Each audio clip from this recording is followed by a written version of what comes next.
વિદ્યાર્થી મિત્રો, chapter number 1 વિદ્યુત ભારો અને વિદ્યુત ક્ષેત્રના 9મા લેક્ચરમાં આપ સર્વેનું સ્વાગત છે.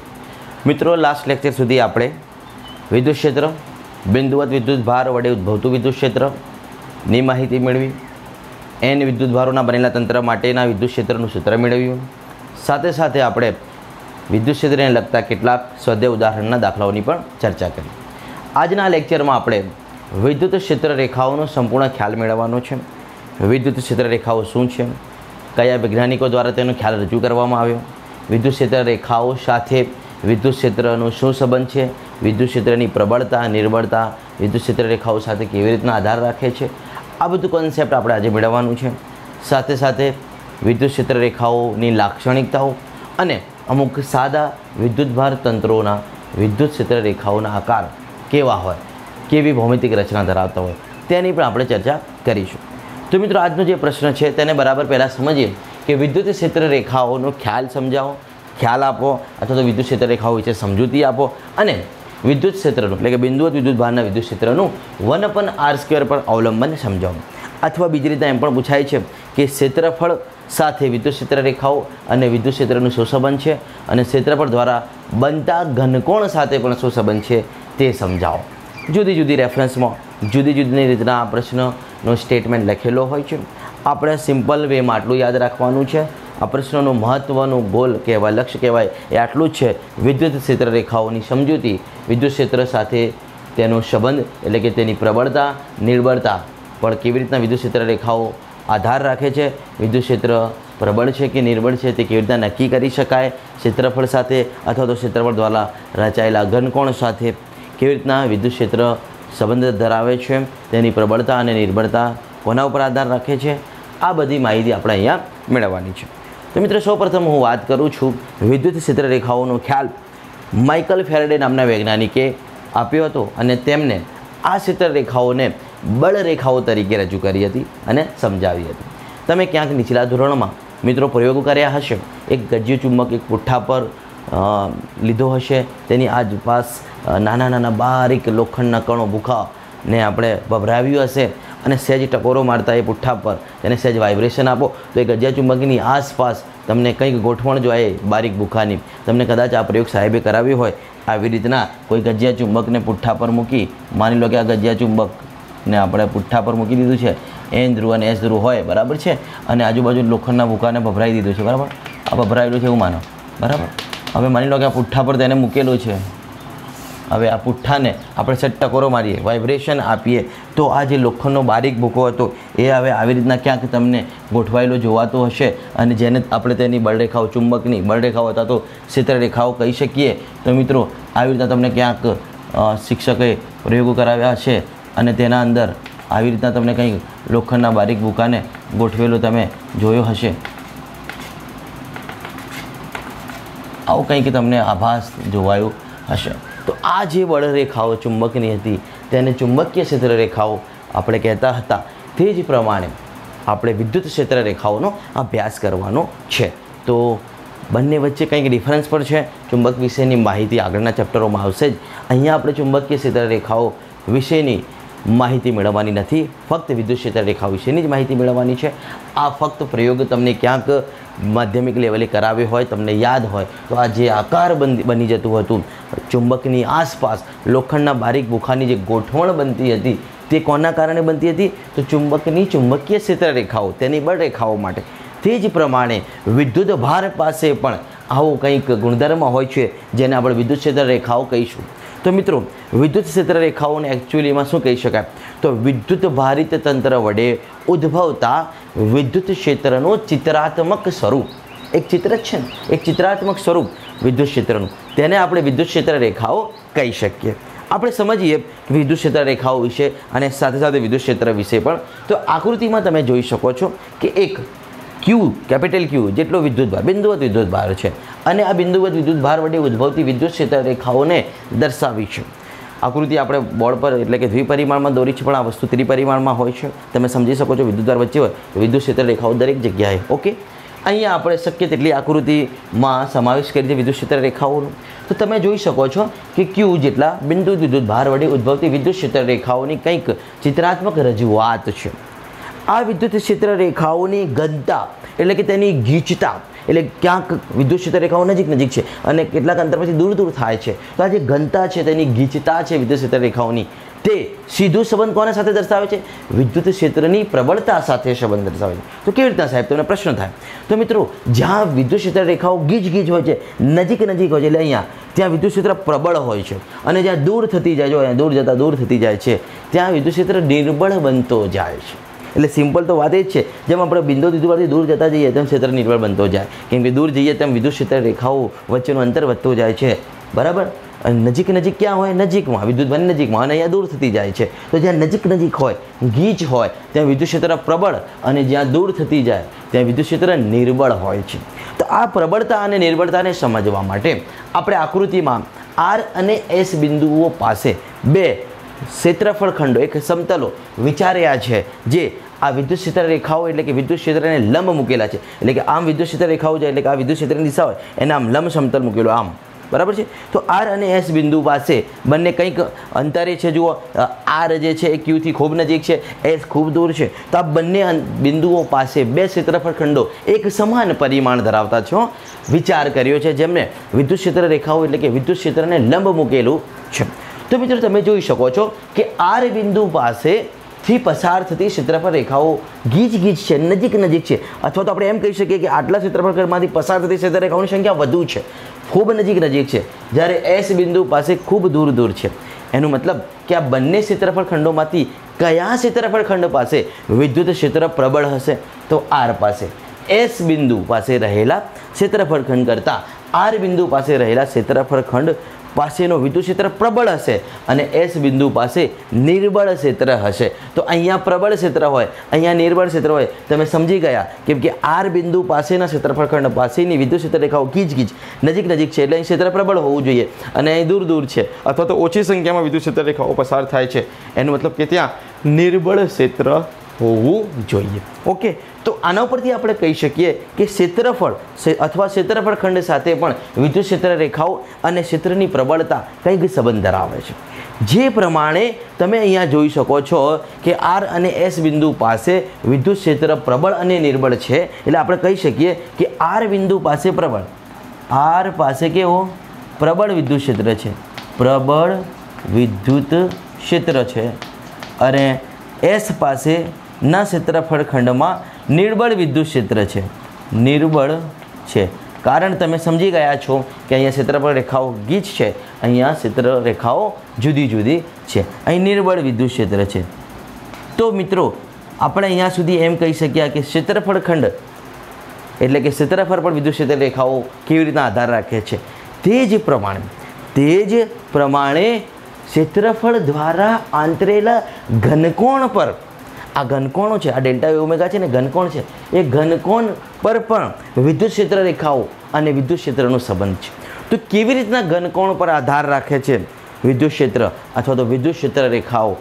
તો મિત્રો, ઘનકોણ એટલે શું પહેલાં એ સમજવું પડે, પછી આગળ વાત કરીએ. તો ઘનકોણ વિશેની માહિતી તમે ધોરણ 11 ચેપ્ટર નંબર 2માં મિત્રો વ્યવસ્થિત રીતે મેળવી ગયા છો કે ઘનકોણનું સૂત્ર શું છે.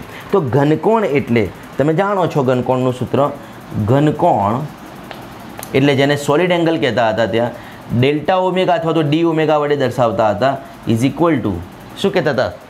Delta A by R square. અહીંયા આપણે ડેલ્ટા એની જગ્યાએ ડેલ્ટા એસ આપ્યું છે.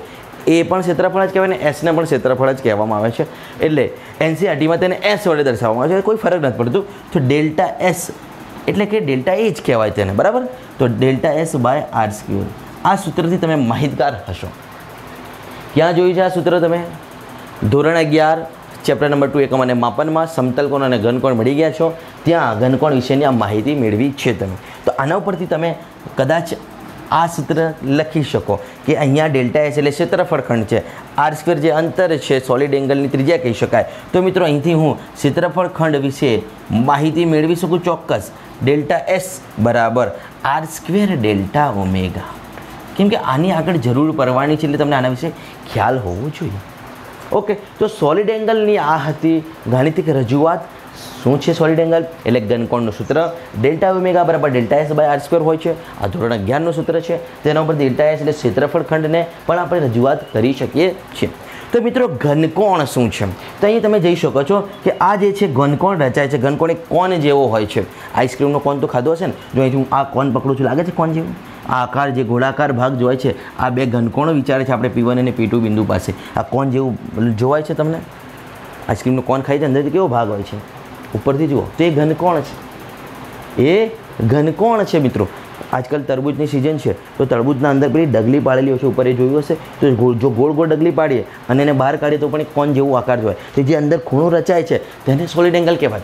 તેને આપણે ઘનકોણ કહી શકીએ. તો અહીંયા ડેલ્ટા ઓમેગા જેટલો ઘનકોણ જે રચ્યું છે, જે P1 અને P2 બિંદુ પાસે આ જે ગોળાકાર ભાગ જોવાય છે તે ઘનકોણના છે. તો એ આ P1 અને P2 બિંદુ પાસે રચાતા ઘનકોણ વડે જે ક્ષેત્રફળ ખંડો બને છે તેને હું દર્શાવે છે અહીં R1 સ્ક્વેર ડેલ્ટા ઓમેગા અને R2 સ્ક્વેર ડેલ્ટા ઓમેગા. મતલબ આ ક્ષેત્રફળ ખંડ ડેલ્ટા એસ ને હું અહીંથી તમને સમજાવ્યું સૂત્ર કરતા બનાવીને R સ્ક્વેર ડેલ્ટા ઓમેગા. તો આ જે P1 બિંદુ પાસે આપણે જે ક્ષેત્રફળ ખંડ મળશે આ ડેલ્ટા ઓમેગા જેટલા ઘનકોણના લીધે તે હશે R1 સ્ક્વેર ડેલ્ટા ઓમેગા આ સમીકરણ પરથી. અને P2 બિંદુ પાસે જે ઘનકોણ રચાય છે તેના વડે મળતા ક્ષેત્રફળ ખંડને આપણે R2 સ્ક્વેર ડેલ્ટા ઓમેગાથી લખી શકીએ. જો આ ચર્ચા હું કેમ કરું છું? કેમ કે આપણે શું સાબિત કરવાનું છે? ક્ષેત્રફળ દ્વારા રચાતા ઘનકોણ પણ ક્ષેત્ર રેખાઓ અને વિદ્યુત ક્ષેત્ર સાથે કંઈક સંબંધ ધરાવે છે. એટલે ઘનકોણ સાથે કેવી રીતના સંબંધ છે એ સાબિત કરવા જઈ રહ્યા છે. એટલા માટે આપણે અહીંયા ઘનકોણ વડે રચાતા ક્ષેત્રફળ ખંડોની ચર્ચા કરીએ છીએ. કેમ કે ઘનકોણના સૂત્રમાં ક્ષેત્રફળ ખંડ છે. તો ક્ષેત્રફળ ખંડ બરાબર ઘનકોણ ઇન્ટુ આર સ્ક્વેર બરાબર છે. તો અહીંયા આ જે ઘનકોણ ડેલ્ટા ઓમેગા રચાય છે તે ઘનકોણ આપણે આ સંપૂર્ણ ક્ષેત્ર રેખાઓની ચિત્રાત્મક રજૂઆતમાં બે બિંદુઓ P1 અને P2 પસંદ કર્યા છે.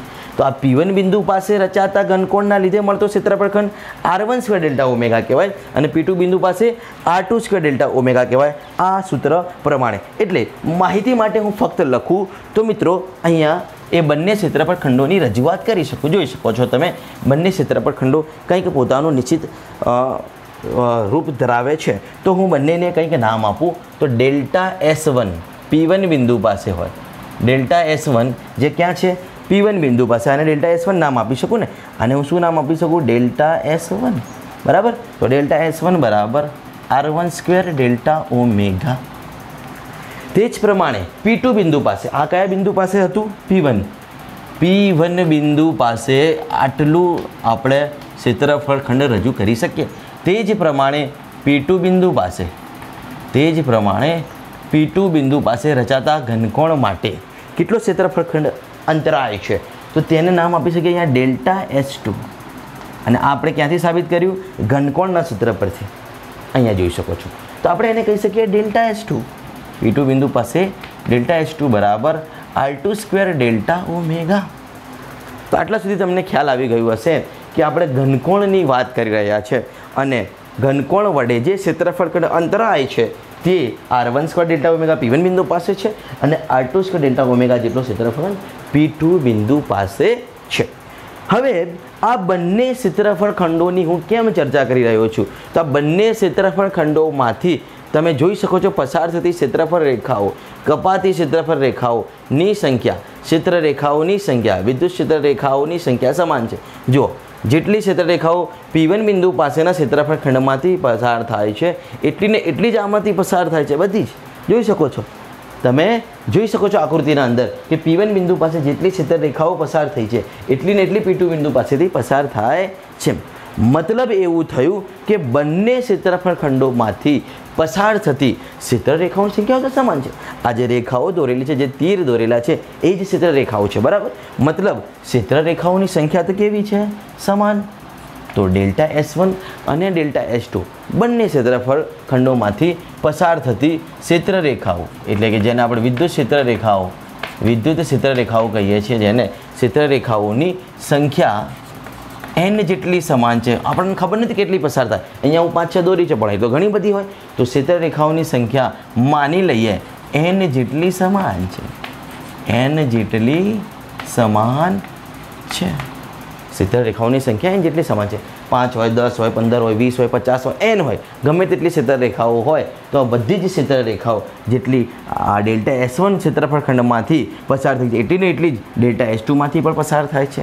મતલબ ક્ષેત્રરેખાઓની સંખ્યા તો સમાન છે. તો પછી ક્ષેત્રની પ્રબળતા અને નિર્બળતાનો ખ્યાલ આપણે કેવી રીતના સમજીશું? તો આ એકમ ક્ષેત્રખંડમાંથી પસાર થતી ક્ષેત્રરેખાઓની સંખ્યા સમાન છે, પરંતુ મિત્રો તમે જોઈ શકો છો P1 બિંદુ એ વિદ્યુતભાર Qથી R1 અંતરે છે અને P2 બિંદુ એ વિદ્યુતભાર Qથી R2 અંતરે છે. આકૃતિમાં અંતર દર્શાવેલા છે. એનું કંઈક મહત્વ છે. આપણે એ જ સાબિત કરવાનું છે વિદ્યુત ક્ષેત્રનું 1/r² પરનું અવલંબન કેવી રીતના આધાર રાખે છે. તો મિત્રો P1 બિંદુ પાસે એકમ ક્ષેત્રફળમાંથી પસાર થતી ક્ષેત્રરેખાઓની સંખ્યા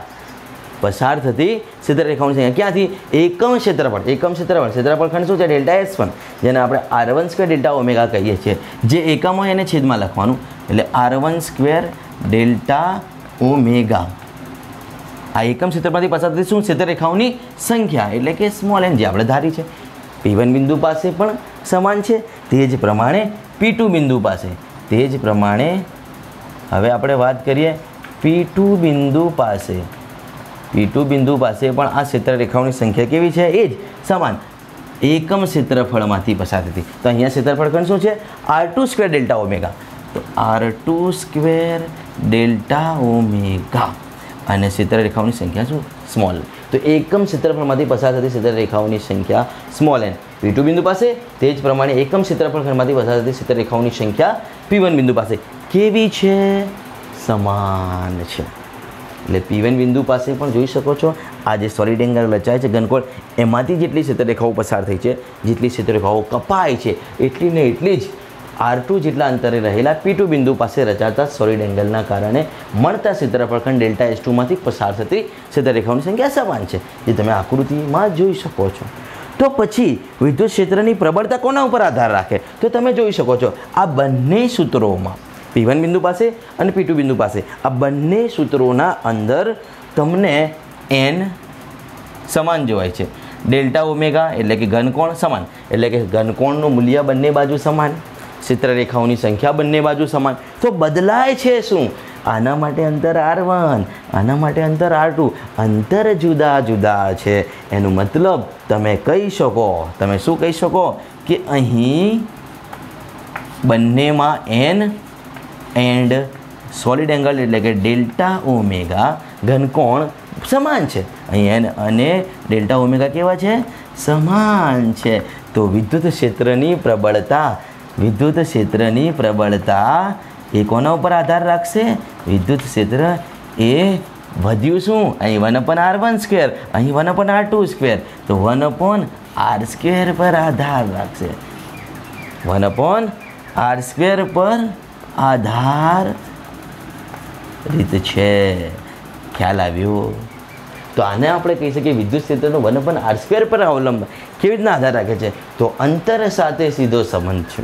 કેમ કે ક્ષેત્રરેખાઓની સંખ્યા બંને કિસ્સાઓમાં સમાન. ડેલ્ટા ઓમેગા એટલે સોલિડ એંગલ ઘનકોણ જેને આપણે કહીએ છીએ એ બંને કિસ્સાઓમાં સમાન. કયા બિંદુ પાસે? P1 અને P2 બિંદુ પાસે.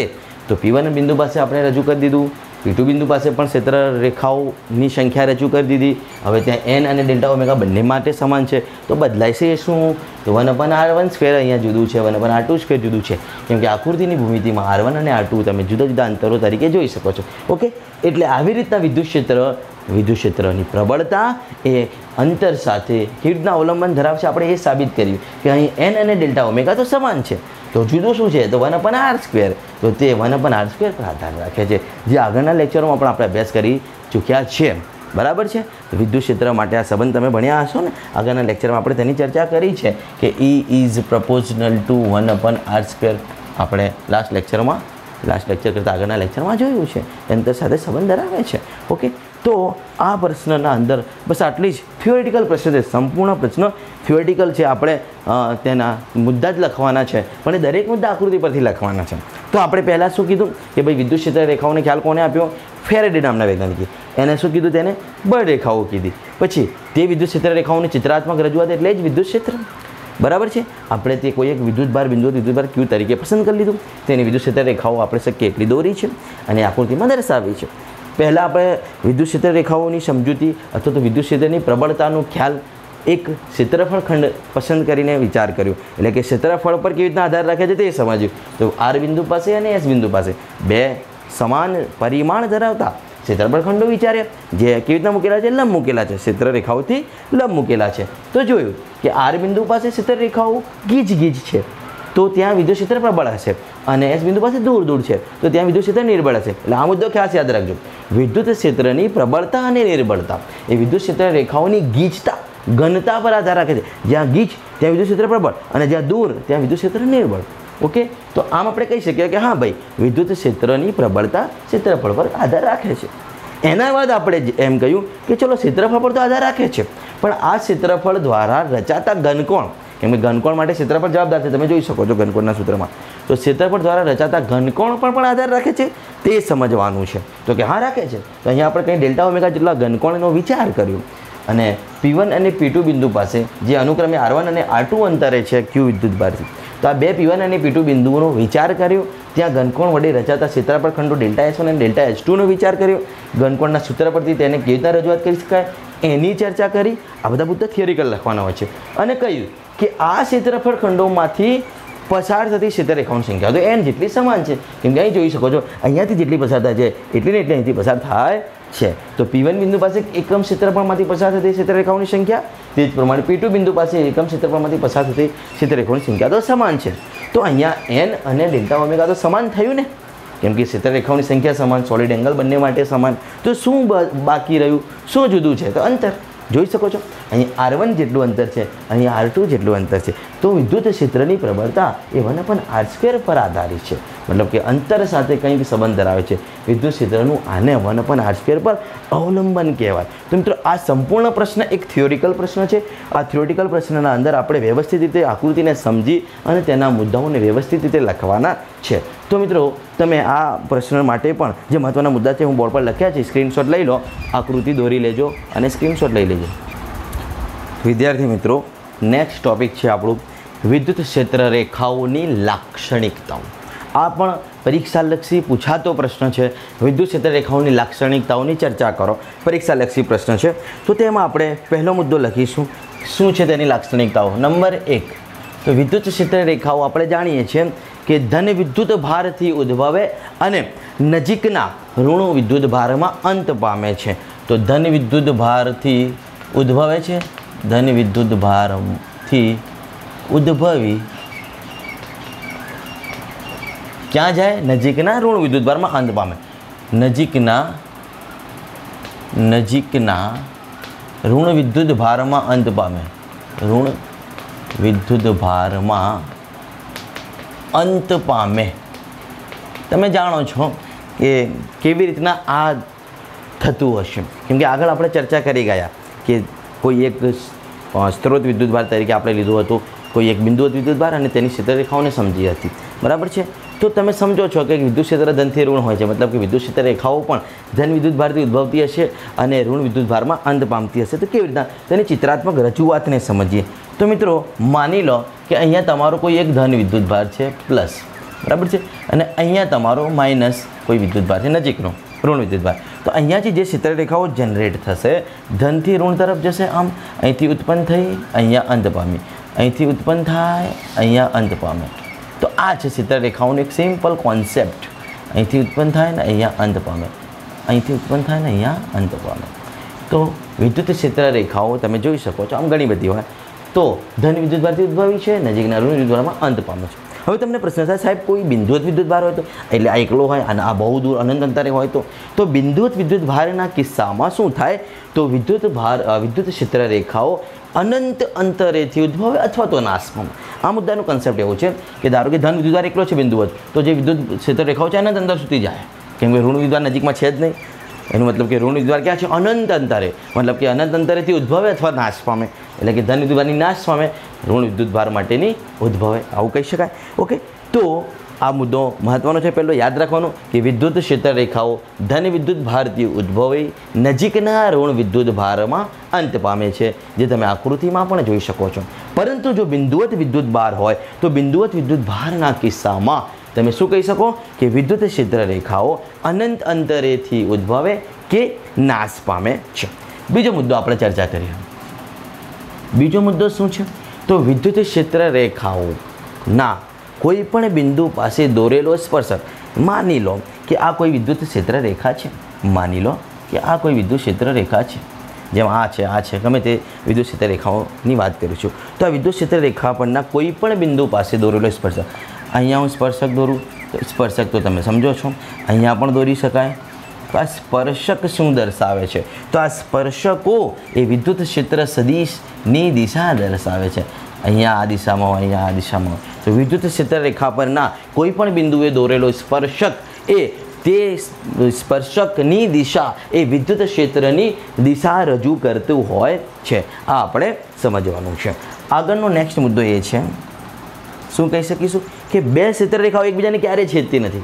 બે ક્ષેત્ર રેખાઓ એકબીજાને કેવી રીતે નથી છેદતી? જોજો, સમજો. બે ક્ષેત્ર રેખાઓ એકબીજાને છેદતી નથી. એનો મતલબ કે ધારો કે કોઈ એક ક્ષેત્ર રેખા આમ છે, કોઈ બીજી ક્ષેત્ર રેખા જો છેદે તો આપણે આમ દોરીએ, બરાબર? તો આ બે ક્ષેત્ર રેખાઓ એકબીજાને છેદી કહેવાય આ બિંદુએ. તો આવું શક્ય નથી. કેમ? જો બે ક્ષેત્ર રેખાઓ એકબીજાને છેદે તો છેદન બિંદુ પાસે બે સ્પર્શક મળે. જુઓ, આ ક્ષેત્ર રેખા માટે સ્પર્શક આ દિશામાં મળે, તે જ પ્રમાણે આ ક્ષેત્ર રેખા માટે સ્પર્શક આ દિશામાં મળે. એનો મતલબ કે આ બિંદુ પાસે વિદ્યુત ક્ષેત્ર બે દિશાઓ સૂચવતું થઈ જાય. કોઈ એક વિદ્યુત ક્ષેત્રની બે દિશાઓ હોય ના હોય, કેમ કે જો અહીંયા આ દિશામાં જઈ રહ્યો છે, બરાબર, અને અહીંયા આ દિશામાં જઈ રહ્યો છે. છેદન બિંદુ પાસે વિદ્યુત ક્ષેત્રની બે દિશાઓનું સૂચન થાય, અને આવું તો શક્ય નથી. વિદ્યુત ક્ષેત્રની કોઈ એક જ દિશા હોય, મતલબ કે બે ક્ષેત્ર રેખાઓ એકબીજાને ક્યારેય છેદતી નથી. આ તમને એમસીક્યુમાં પણ પૂછાઈ શકે છે કે વિદ્યુત ક્ષેત્ર રેખાઓ એકબીજાને છેદે તો કે ભાઈ ના. કેમ ના છેદે? એનું કારણ શું? તો કે ભાઈ છેદન બિંદુ પાસે બે સ્પર્શક મળે, જે બે દિશાઓ સૂચવે વિદ્યુત ક્ષેત્રની, અને આવું તો શક્ય નથી. પ્રાયોગિક રીતે આવું સુસંગત છે નહીં. ઓકે, નેક્સ્ટ મુદ્દો આપણે એમ કહી શકીએ કે સ્થિર વિદ્યુત ભાર તંત્રની ક્ષેત્ર રેખાઓ બંધ ગાળા રચતી નથી. બંધ ગાળા રચતી નથી. બંધ ગાળા રચતી નથી. હા, ચુંબકીય ક્ષેત્ર રેખાઓ બંધ ગાળા રચશે પાછી. આગળના ચેપ્ટરમાં વિદ્યુત ક્ષેત્ર રેખાઓ બંધ ગાળા રચતી નથી. તમે જોઈ શકો છો, અહીંથી ઉદ્ભવી નાશ, અહીંથી ઉદ્ભવી અહીં નાશ, અહીંથી ઉદ્ભવી અહીં નાશ. આમ બંધ ગાળા એટલે અહીંયાથી ફરત પાછી પડતી નથી, જે વિદ્યુત ક્ષેત્ર રેખાઓમાં શક્ય નથી. ચુંબકીય ક્ષેત્ર રેખાઓમાં શક્ય હશે, આગળ તમે ભણશો, પણ વિદ્યુત ક્ષેત્ર રેખાઓમાં શક્ય નથી. એટલે કે વિદ્યુત ક્ષેત્ર અને ચુંબકીય ક્ષેત્ર રેખાઓનો આ મોસ્ટ ડિફરન્સ છે. વિદ્યુત ક્ષેત્ર રેખાઓ બંધ ગાળા રચતી નથી. સ્થિર વિદ્યુત ભાર તંત્રની વિદ્યુત ક્ષેત્ર રેખાઓ બંધ ગાળા રચતી નથી. આ મુદ્દો પણ મહત્વનો છે. નેક્સ્ટ મુદ્દાની ચર્ચા કરીએ તો એ શું હોઈ શકે? તો કે ભાઈ ક્ષેત્રમાં વિદ્યુત ક્ષેત્ર રેખાઓનું યોગ્ય રીતે કરેલું વિતરણ એ ક્ષેત્રની તીવ્રતાનો ખ્યાલ આપે છે. તો ક્ષેત્રની તીવ્રતા વિશે આપણે આગળની થિયરીમાં સમજ્યા છે કે જ્યાં વિદ્યુત ક્ષેત્ર રેખાઓ ગીચ નજીક ત્યાં ક્ષેત્ર વધુ પ્રબળ, અને જ્યાં દૂર થતી જાય ત્યાં ક્ષેત્ર નિર્બળ બને છે. તો બસ આ જે ક્ષેત્રની તીવ્રતાનો ખ્યાલ કોણ આપે છે? તો ક્ષેત્ર રેખાઓનું યોગ્ય રીતે કરેલું વિતરણ. તો માની લો કે ક્ષેત્ર રેખાઓનું વિતરણ આપણને કંઈક આવી રીતના આપ્યું છે, તો કે ભાઈ આ છે ક્ષેત્ર રેખાઓનું વિતરણ. સમજો, જરૂરી નથી દરેક વખતે સમાન જ ક્ષેત્ર હોય, બરાબર? તો આ કઈ વિદ્યુત ક્ષેત્ર આપણને ઈ સદિશ આપ્યું છે. તો આ વિદ્યુત ક્ષેત્રમાં બે આપણે ક્ષેત્રફળ ખંડો વિચારી લઈએ સમાન પરિમાણ ધરાવતા. તો એક અહીંયા વિચારી લઉં, બરાબર છે, અને એક અહીંયા વિચારી લઉં, એટલો ને એટલો જ. તો તમે જોઈ શકો છો અહીંયા ક્ષેત્ર રેખાઓ દૂર છે, અહીંયા ક્ષેત્ર રેખાઓ ગીચ છે. તો આ બંને બિંદુઓ, ધારો કે એક આ P1 છે અને એક P2 છે, ગમે તે નામ આપી શકો, વાંધો નહીં, સમજવા ખાતર. તો બંને પાસે ક્ષેત્રની પ્રબળતા જુદી જુદી હશે. જેમ આપણે આગળ સમજ્યા કે જ્યાં ક્ષેત્ર રેખાઓ ગીચ છે ત્યાં ક્ષેત્ર વધુ પ્રબળ હશે, જ્યાં દૂર છે ત્યાં નિર્બળ હશે. ચોક્કસ દૂર અહીંયા દૂર છે એટલે નિર્બળ જ હશે.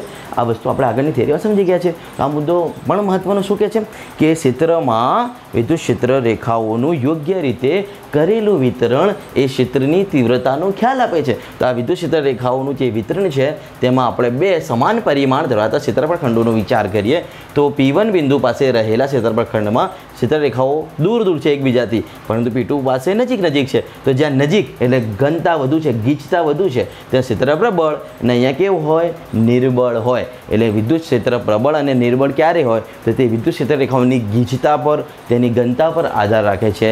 આ વસ્તુને આપણે સમજવાની છે. ઓકે.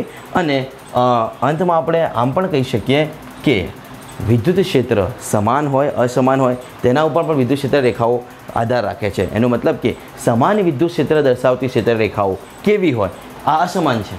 સમાન કેવું હોય તો સમાન વિદ્યુત ક્ષેત્ર રેખાઓ, સમાન વિદ્યુત ક્ષેત્ર દર્શાવતી ક્ષેત્ર રેખાઓ, સમાન વિદ્યુત ક્ષેત્ર દર્શાવતી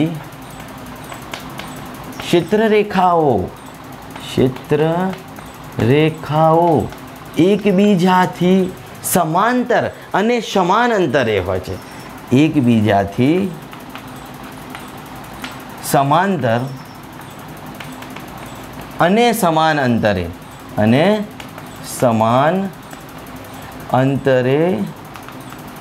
હોય છે. તો કેવી રીતના સાહેબ, તમને પ્રશ્ન થાય, સમાન વિદ્યુત ક્ષેત્ર દર્શાવતી ક્ષેત્ર રેખાઓ એકબીજાથી સમાંતર અને સમાન અંતરે હોય છે. આ અંતિમ મુદ્દો હતો. તે કેવી રીતના, તો એ પણ આકૃતિમાં સમજાવું કે સમાન વિદ્યુત ક્ષેત્ર એટલે કેવું. તો આવું જુઓ, અહીંયા દરેક વિદ્યુત ક્ષેત્ર રેખાઓ એકબીજાને સમાંતર અને સમાન અંતરે જ હોય, એટલે બંને વચ્ચેનું અંતર પણ સમાન અને એકબીજાને સમાંતર હોય. તો આ જે ક્ષેત્ર રેખાઓ છે એ સમાન વિદ્યુત ક્ષેત્ર દર્શાવતી ક્ષેત્ર રેખાઓ છે. આ કેવું છે, સમાન, એટલે કે દરેક વિદ્યુત ક્ષેત્ર રેખાઓ પણ સમાન છે, સમાંતર પણ છે, વચ્ચેનું અંતર પણ સમાન છે, એક જેટલી છે જોઈ શકો છો. એટલે સમાન વિદ્યુત ક્ષેત્ર દર્શાવતી ક્ષેત્ર રેખાઓ એકબીજાથી સમાંતર અને સમાન અંતરે હોય છે. તો આ જે છે વિદ્યુત ક્ષેત્ર રેખાઓની લાક્ષણિકતાઓ છે, જે 2 માર્ક્સમાં પૂછાતો પ્રશ્ન છે. પહેલી લાક્ષણિકતા, વિદ્યુત ક્ષેત્ર રેખાઓ ધન વિદ્યુત ભારથી ઉદ્ભવે અને નજીકના ઋણ વિદ્યુત ભારમાં અંત પામે છે. તો એ આકૃતિમાં આપણે સમજ્યું. ધન વિદ્યુત ભારથી ઉદ્ભવી છે, ઋણ વિદ્યુત ભારમાં અંત પામે છે. જોઈ શકો છો, ધન વિદ્યુત ભાર ઉદ્ભવે છે અને ઋણ વિદ્યુત ભારમાં નાશ પામે છે, બંને બાજુ. ઓકે. પરંતુ જો તમને આવું પૂછવામાં આવે કે બિંદુવત વિદ્યુત ભાર હોય તો શું, તો બિંદુવત વિદ્યુત ભાર માટે શું વિચારવાનું કે એક જ વિદ્યુત ભાર છે, મતલબ કે ઉદ્ભવીને અનંત અંતર સુધી જાય, એટલે અનંત અંતરે નાશ પામે, અથવા તો ઋણ વિદ્યુત ભાર અનંત અંતરે છે એવું માની લઈએ તો ત્યાંથી ઉદ્ભવે. ખ્યાલ આવે છે. એટલે બિંદુવત વિદ્યુત ભાર માટે વિદ્યુત ક્ષેત્ર રેખાઓ અનંત અંતરેથી ઉદ્ભવે અથવા તો નાશ પામે. ઓકે. આ પહેલો મુદ્દો થયો. બીજા મુદ્દામાં આપણે એમ કહેવાનું કે વિદ્યુત ક્ષેત્ર રેખા પરના કોઈ પણ બિંદુ પાસે દોરેલો સ્પર્શક તે વિદ્યુત ક્ષેત્રની દિશા સૂચવે છે. તો આ બિંદુ પાસે વિદ્યુત ક્ષેત્રની દિશા આમ હશે, આ બિંદુ પાસે આમ હશે. એટલે દરેક બિંદુએ જુદી જુદી દિશા આપણે બતાવી શકીએ વિદ્યુત ક્ષેત્ર રેખા પ્રમાણે. ઓકે. ત્રીજો મુદ્દો એમ કહી શકીએ કે 2 વિદ્યુત ક્ષેત્ર રેખાઓ ક્યારેય એકબીજાને છેદતી નથી. જો છેદે તો છેદન બિંદુ પાસે 2 સ્પર્શકો મળે અને તે 2 દિશાઓ હોવાનું સૂચન કરે વિદ્યુત ક્ષેત્રની, અને આવું તો બિલકુલ શક્ય છે નહીં, જે સુસંગત જરાય નથી. પ્રાયોગિક અર્થઘટનો સાથે આવી સુસંગતતા મળતી જ નથી, એટલે આવું પણ શક્ય નથી. આગળ વાત કરીએ તો વિદ્યુત ક્ષેત્ર રેખાઓ ક્યારેય બંધગાળા રચતી નથી. સ્થિર વિદ્યુત ભાર તંત્રની વિદ્યુત ક્ષેત્ર રેખાઓ ક્યારેય બંધગાળા રચતી નથી. તો બંધગાળા કોને કહેવાય, તો અહીંયા જુઓ, વિદ્યુત ક્ષેત્ર રેખાઓ ઉદ્ભવી નાશ પામી, ઉદ્ભવી નાશ પામી, ઉદ્ભવી નાશ પામી, ફરીથી અહીં નથી આવતી, બંધગાળા રચતી નથી. ચુંબકમાં આવું શક્ય છે, જો અહીંથી ફરીથી આ ક્ષેત્ર રેખા ફરીને અહીં નથી આવતી, નાશ પામી જાય છે. તો ચુંબકમાં શક્ય છે, વિદ્યુત ક્ષેત્ર રેખાઓમાં શક્ય નથી. એટલે વિદ્યુત ક્ષેત્ર રેખાઓ ક્યારેય બંધગાળા રચતી નથી. આ મુદ્દો યાદ રાખીશું, બરાબર, કેમ કે આ મુદ્દામાંથી કોઈ પણ મુદ્દો તમને MCQ તરીકે પૂછાઈ શકે છે. આગળ, ક્ષેત્રરેખાનું યોગ્ય વિતરણ એ ક્ષેત્રની તીવ્રતાનો ખ્યાલ આપે છે. તો હું એક અસમાન વિદ્યુત ક્ષેત્ર દોર્યું છે અને તમે જોઈ શકો છો કે P1 અને P2 બિંદુ પાસે 2 સમાન પરિમાણ ધરાવતા ક્ષેત્રફળ ખંડોનો વિચાર કરો. તો P1 બિંદુ પાસે રહેલા ક્ષેત્રફળ ખંડમાં ક્ષેત્રરેખાઓની ગીચતા ઓછી છે, એટલે મતલબ ક્ષેત્રરેખાઓ એકબીજાથી દૂર દૂર છે, ત્યાં ક્ષેત્ર નિર્બળ હશે. જ્યારે P2 બિંદુ પાસે ક્ષેત્રરેખાઓ ગીચ છે, નજીક નજીક છે, મતલબ કે ત્યાં ક્ષેત્ર કેવું હશે, પ્રબળ હશે, જે આગળની થિયરીમાં આપણે ભણી ગયા છીએ. ઓકે. અંતમાં આપણે એમ કહી શકીએ, સમાન વિદ્યુત ક્ષેત્ર દર્શાવતી ક્ષેત્રરેખાઓ એકબીજાથી સમાંતર અને એક સમાન અંતરે હોય છે. તો સમાન વિદ્યુત ક્ષેત્ર તમે આકૃતિમાં જોઈ શકો છો. દરેક ક્ષેત્રરેખાઓ જો એકબીજાને સમાંતર છે અને સમાન અંતરે છે, બરાબર. તો આ થઈ ગઈ વિદ્યુત ક્ષેત્ર રેખાઓની લાક્ષણિકતાઓ, બરાબર છે. હવે આપણે કેટલાક વિદ્યુત ભાર તંત્રોની સાદા વિદ્યુત ભાર તંત્રોની શું દોરવાની છે, વિદ્યુત ક્ષેત્ર રેખાઓ. કેટલાક સાદા વિદ્યુત ભાર તંત્રોની વિદ્યુત ક્ષેત્ર રેખાઓની માહિતી મેળવવાની છે, કેવી રીતના દોરી શકાય. તો જુઓ, એ પણ આપણે દર્શાવીએ. તો અહીંયા જ હું તે દર્શાવી દઉં છું. જુઓ, દોરીને બતાવી દઉં છું કેટલાક સાદા વિદ્યુત ભાર તંત્રોની વિદ્યુત ક્ષેત્ર રેખાઓ કેવી રીતના દોરી શકાય. તો મિત્રો, આગળ આપણે આગળના લેક્ચરમાં ધન વિદ્યુતભાર અને ઋણ વિદ્યુતભારની તો સીધા રેખાઓ સમજી ગયા છે, છતાં ફરીથી અહીંયા જોઈ લઈએ કે કેવી રીતના દોરવામાં આવે છે. તો જુઓ, આપણે વિચાર્યું હતું કે કોઈ ધન વિદ્યુતભાર છે, અહીંયા માની લો ધન વિદ્યુતભાર એટલે Q ગ્રેટર દેન 0 માટે, Q ગ્રેટર દેન 0 માટે સીધા રેખાઓ કેવી હોય તો તમે જાણો છો કે બહારની તરફ ત્રિજ્યાવર્તી દિશામાં જે વિદ્યુતભાર આપેલું છે તેનાથી બહારની તરફ ત્રિજ્યાવર્તી દિશામાં હોય, આવી આપણે આગળ ચર્ચા કરી ગયા છે. તો ધન વિદ્યુતભાર માટે બહારની તરફ, તો જો અહીંયા હું હવે ક્ષેત્ર સદિશો સ્વરૂપે ક્ષેત્ર રેખાઓને દર્શાવું છું, તો અહીંયાથી આપણે ક્ષેત્ર રેખાઓને આવી રીતના દોરી શકીએ બહારની તરફ.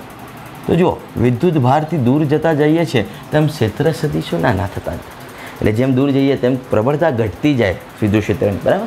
તો આ મુદ્દો અહીં ખાસ સમજવાનું છે કે Q ગ્રેટર દેન 0 માટે એટલે કે ધન વિદ્યુતભાર માટે ક્ષેત્ર રેખાઓ વિદ્યુતભારથી બહારની તરફ ત્રિજ્યાવર્તી દિશામાં હોય છે, જે તમે આકૃતિમાં પણ જોઈ શકો છો. અને બીજો મહત્ત્વનો મુદ્દો તરીકે આપણે શું કહી શકીએ કે જેમ દૂર જતા જઈએ તેમ ક્ષેત્ર સદિશો નાના બનતા જાય છે, જે પણ આકૃતિમાં નિરૂપણ કરેલું છે, બરાબર છે. તો આવી રીતના આપણે તે અસંખ્ય દોરી શકીએ. આપણે અહીં દ્વિપરિમાણમાં દોરીએ છીએ, પણ હકીકતમાં કેવું પરિમાણ હોય છે? ત્રિપરિમાણમાં આકૃતિ દોરી શકીએ છીએ, કેમ કે વિદ્યુતભાર વચ્ચે વિચારવાનો અને આજુબાજુ દરેક ક્ષેત્ર રેખાઓ હોય, n પણ હોય, નંબરો ઘણી બધી, આપણે તેને ગણી શકતા નથી. બસ તો આટલું યાદ રાખજો. ધન વિદ્યુતભારની ક્ષેત્ર રેખાઓ ક્યાં હોય? ત્રિજ્યાવર્તી બહારની દિશામાં. અને જેમ વિદ્યુતભારથી દૂર જતા જઈએ તેમ તેના ક્ષેત્ર સદિશો નાના થતા જાય છે, જે તમે આકૃતિમાં વ્યવસ્થિત રીતે જોઈ શકો છો. જેમ આપણે વિદ્યુતભારથી દૂર જઈએ છીએ તેમ ક્ષેત્ર સદિશ નાનો થતો જાય છે.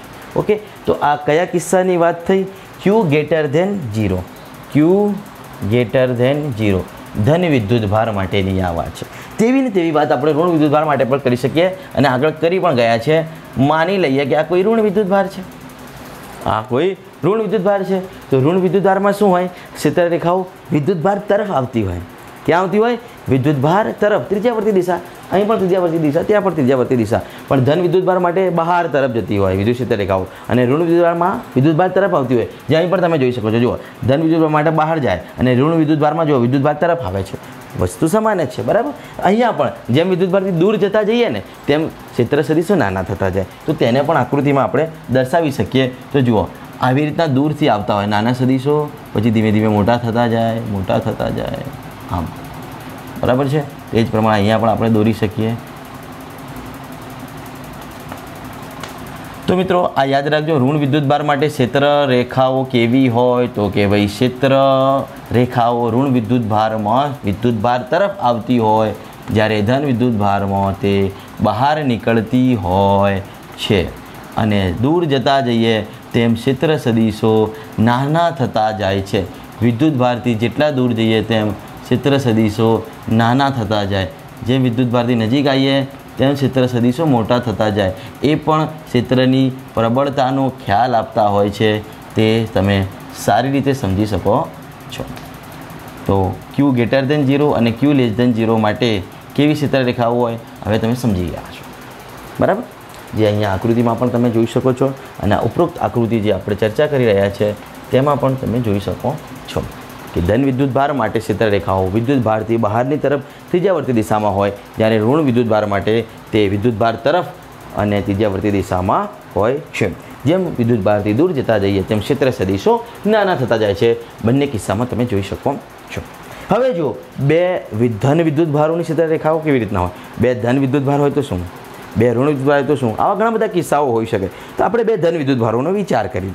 માની લો કે બે ધન વિદ્યુતભારો છે, તો એક ધન વિદ્યુતભાર અહીંયા છે, પાસે મૂકેલા બે ધન વિદ્યુતભારો છે, એક અહીંયા છે, નજીક બે ધન વિદ્યુતભારો હોય તો આ તંત્રની વિદ્યુત ક્ષેત્ર રેખાઓ કેવી રીતના આપણે દર્શાવી શકીએ? તો બે ધન વિદ્યુતભાર છે, મતલબ કે તેના વચ્ચે અપાકર્ષણ થતું હશે, મતલબ કે ક્ષેત્ર રેખાઓ વચ્ચે પણ અપાકર્ષણ થતું હશે. તો તેની ક્ષેત્ર રેખાઓને આપણે કેવી રીતના ન્યાય આપી શકીએ?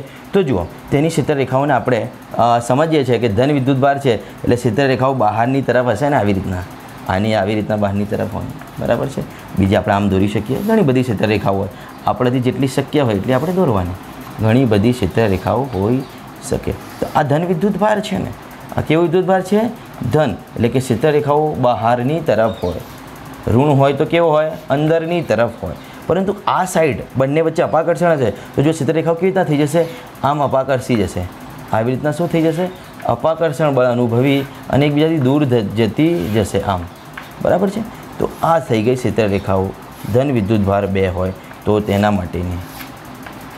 ઓકે, તો આ 2 ધન વિદ્યુતભાર માટે ક્ષેત્ર રેખાઓનું ચિત્રાત્મક સ્વરૂપ છે. તો વચ્ચેના કિસ્સામાં તમે જોઈ શકો છો ક્ષેત્ર રેખાઓ પણ એકબીજાને અપાકર્ષે છે. બરાબર? ધન વિદ્યુતભાર માટે તે ક્યાં હોય? બહારની તરફ. તે જ પ્રમાણે આપણે ચર્ચા કરી શકીએ આગળ કે એક ધન અને એક ઋણ વિદ્યુતભાર હોય તો શું થાય? એક ધન અને એક ઋણ વિદ્યુતભાર હોય તો શું થાય? જો જેમ અહીંયા બંને ધન હતા તેમ બંને ઋણ હોય તો આકર્ષણ અનુભવે. એ હવે તમે જાતે સમજી લેજો. બરાબર? પણ એક ધન અને એક ઋણ વિદ્યુતભાર હોય તો શું? તો મિત્રો એનો પણ કોઈ એક નિશ્ચિત આકાર હોય છે. એક ધન છે માની લો અને એક ઋણ છે. તો આ રહ્યો ધન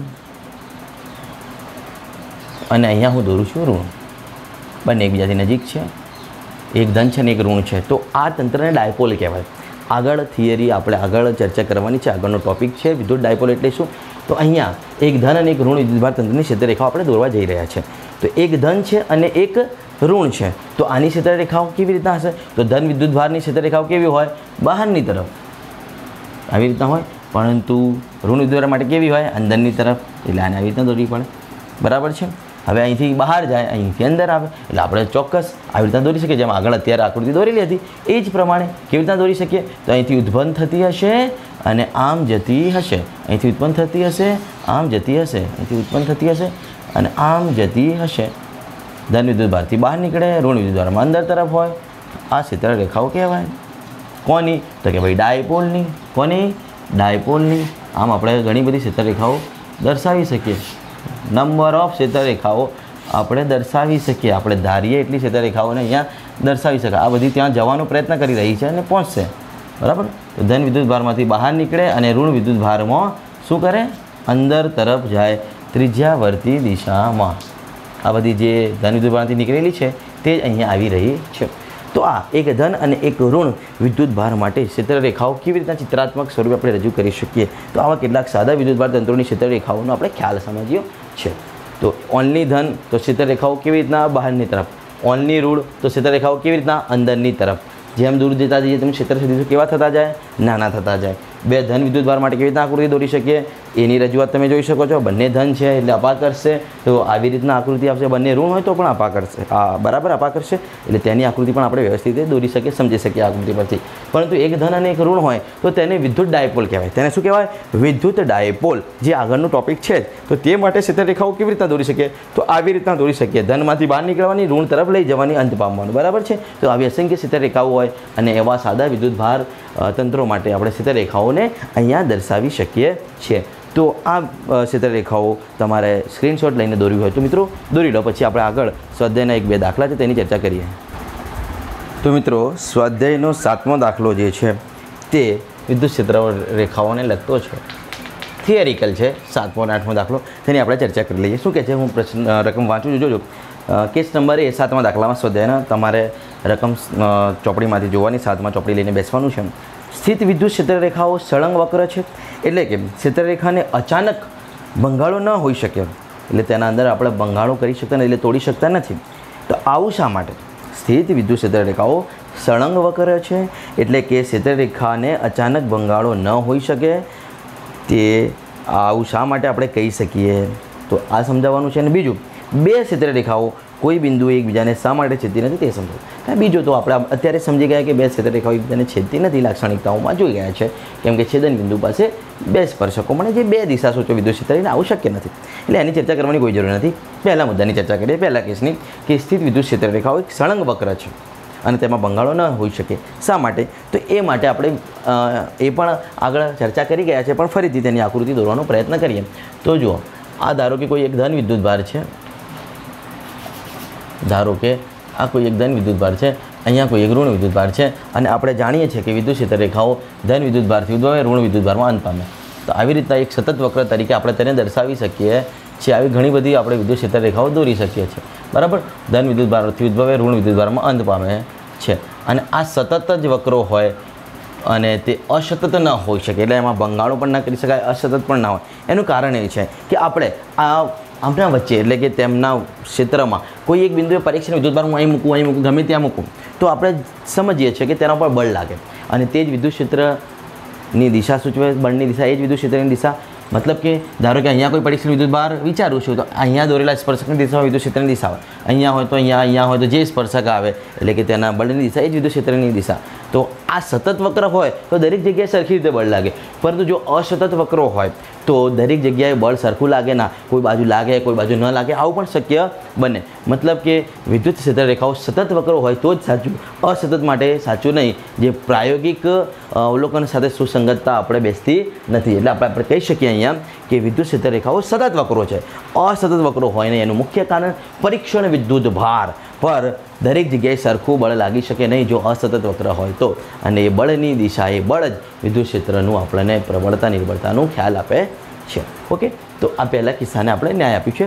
બીજા કિસ્સામાં તો બે ક્ષેત્રરેખાઓ એકબીજાને છેદતી નથી, અને કેમ નથી છેદતી એનું કારણ શું છે એ આપણે આગળ ચર્ચી ગયા કે જો બે ક્ષેત્રરેખાઓ એકબીજાને છેદે તો છેદન બિંદુ પાસે બે સ્પર્શકો મળે.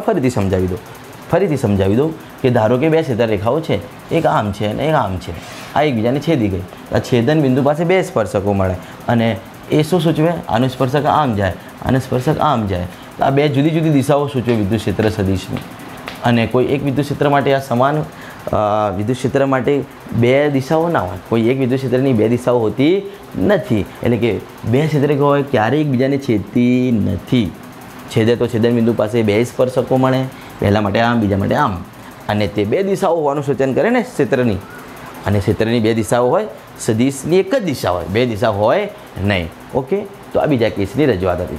નેક્સ્ટ દાખલો છે સ્વાધ્યાયનો 14મો દાખલો, એ પણ થિયરિકલ દાખલો છે.